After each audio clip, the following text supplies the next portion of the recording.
Example 30. Using the sample space created above for having 3 children, find the probability of having at least 2 girls. Alright, so I've actually recreated that sample space here below the problem. In the notes, of course, it had occurred above.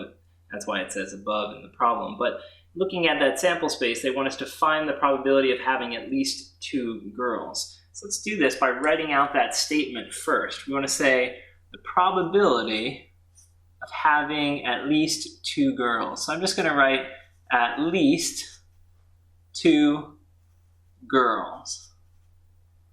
All right, the first step in probability is really to write out a coherent probability statement, one that reflects exactly what the problem is asking you for. This phrase at least is sometimes troubling for people. They often don't know what that means, so in order to make that less complicated, let's try to express that in another way in case you're having trouble with that vocabulary. So, what's another way to say at least? I would say that means a minimum of, right? 2 girls, so that means 2 or more girls. Like if I said you need at least a C in this class, you need to get, what? A C or higher to pass. So at least 2 girls means 2 or more girls. So let's write it that way. The probability of 2 or more girls.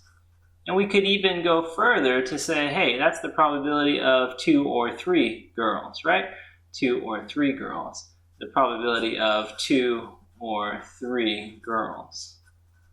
Okay, so what we're going to do is look at our list, the sample space for the possible outcomes when you have 3 children, and we're going to figure out the answer to the next part of the problem based on that.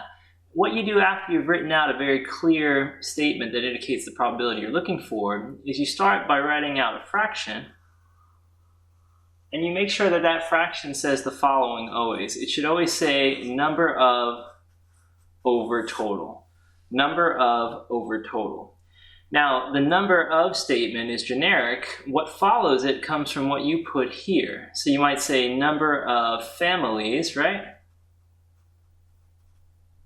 Possible with 2 or 3 girls. That's one way to write the top part, which expresses exactly what's here, right? Number of whatever this is, number of families possible with 2 or 3 girls, over the total number of possible, right, families. So that's the last part of it. So now we have a fraction that has a very coherent statement on top and one on the bottom.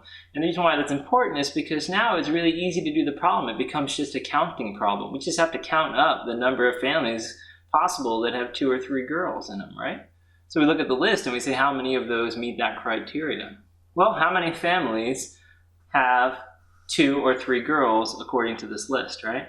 Well, let's see.